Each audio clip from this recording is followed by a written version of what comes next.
Okay, continuing on with question 7, we are looking at this from the Algebra I Keystone released items from 2024.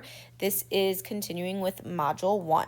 We made it to our system of equations, something we spend a lot of time on in Algebra 1, something that can be tricky because there's a lot of different ways we can use or solve for a system, and there's a lot of different rules that apply.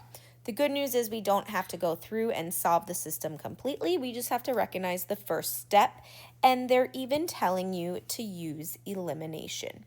So they're telling us that Stacy's solving this equation. Thank goodness for Stacy. We don't have to solve it. And Stacy correctly uses elimination, and she knows that her first step to elimination is to rewrite one equation so one of the variables can be eliminated. So I'm going to go down below and go over some basics of elimination before we talk about the next step of how Stacy should proceed and get her variables to be the same. So here we have some elimination reminders. So reminder that when you have, and I'm going to just quick craft up an equation. And I have no idea off the top of my head if it's going to work out or not, but I'm just showing you the directions here. So when you have something like this and you have to use elimination, your rule is to multiply either one of your equations or both of your equations by some value that will ensure one of the variables, in this case either the x or the y, has a matching coefficient. So reminder that the coefficient is the number in front of the variable. So we want them to be the same. Now they can be the same with this same sign, same number, or they can be the same number with opposite signs. So in this case, hopefully you would recognize that we can take this top equation and multiply it by 2 to get that coefficient in front of x to look exactly like the coefficient in front of the x in the bottom equation. 2 times 2x would give us 4x. 2 times 5y would give us 10y. And then 2 times 10 would give us 20. Okay? And so now we would see, okay, we have our two equations here, and we have our goal. Our goal is to have one of your terms have a matching coefficient. And in this case, our x's have the 4's in front. If your signs are the same, remember, we are going to subtract our two equations because our goal, remember, is to eliminate. So in this case, we would do 4x minus 4x to get the x's to go away to 0x. When you have to subtract, you have to distribute that negative to all three terms to make sure that you are subtracting all of them, not just the 4x. So just a reminder there.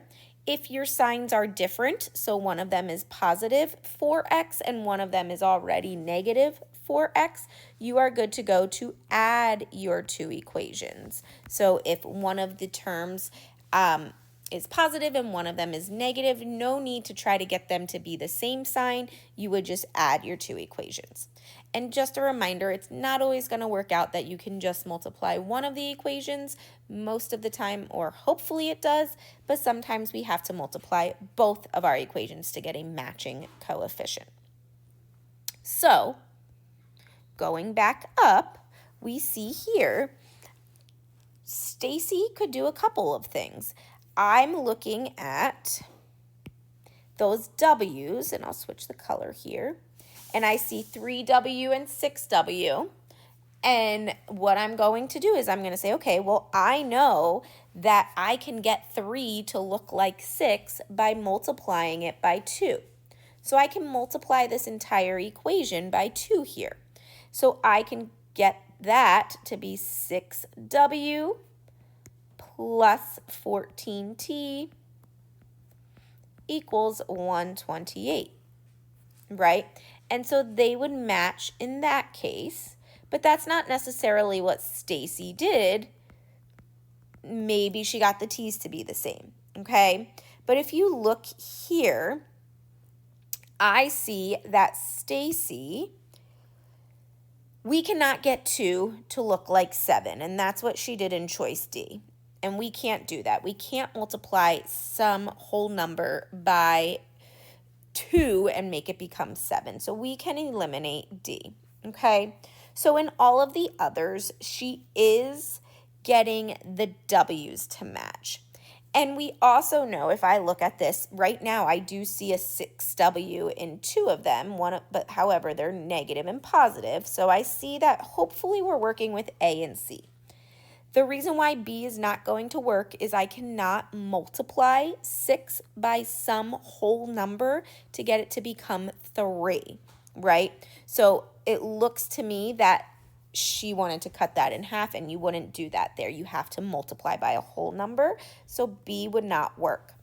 So now our question is it going to be A or C? And hopefully you recognize, based off what we did by multiplying by 2 here, that instead of multiplying by 2, she just multiplied by -2, which just flipped the sign to negative 6W minus 14T and negative 128. And by doing that, maybe she is someone who likes to add, which I'm always team addition for elimination. I like having the opposite signs because I like to add them as well. So that is something she could have done or have done because of that. And so we see that our option is A. We don't have to solve it. We just have to see and look at which one is an accurate distribution of some coefficient to everything in one of the equations. Luckily, we didn't have to multiply both here. Moving right along with our Algebra I Keystone review, we are looking at question number 8 from Module 1 from the 2024 released items. This one is more of an interpretation, so we want to read everything that they gave us and make sure we understand what the two equations in our system are representing, and then we're going to interpret what the solution they gave us means in the context, or is most likely true given the context. So it says, Marcy bought some packages of large paintbrushes and small paintbrushes. So it's important to note that she bought packages of large paintbrushes. That was one thing, and packages of small paintbrushes. Okay, so they're telling us in this first clue, or in this first context, each package of large paintbrushes contains 3 large paintbrushes, okay? The second thing they say is each package of small paintbrushes contains 6 small paintbrushes.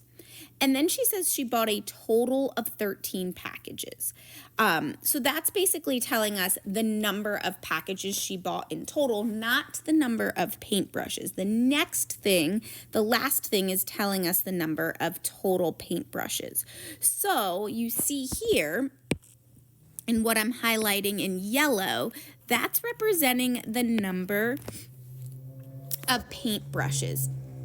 There are 3 paintbrushes per large paintbrush package, and there are 6 paintbrushes per small paintbrush package, okay? And that means she has a total of 57. The amount of packages she bought in total, large paintbrush packages plus small paintbrush packages, equals 13. So hopefully you can gather here that X represents the number, not the number of large paintbrushes, the number of large paintbrush packages. And then therefore Y represents the number of small paintbrush packages, not the number of small paintbrushes, okay? So when they give us this solution 7, 6, it's important to remember in an ordered pair, X comes first and Y comes second. So 7 is telling us the number of large paintbrush packages, and 6 is telling us Y, the number of small paintbrush packages. So with that knowledge, let's see what choice is most likely true. So Marcy bought exactly 6 small paintbrushes. No, she bought 6 small paintbrush packages. There was 6 small paintbrush in each package, so we can cross that one out. B says Marcy bought exactly 6 large paintbrushes. Nope, that is not true. She bought 7 large packages, and if there's 3 paintbrushes in each package, there's a total of 21 large paintbrushes. Marcy, choice C, Marcy bought exactly 6 packages of small paintbrushes. And that's spot on, 6 packages of small paintbrushes. And then choice D is saying Marcy bought exactly 6 packages of large paintbrushes. So the reason why you would potentially select that is if you mixed up your variables X and Y.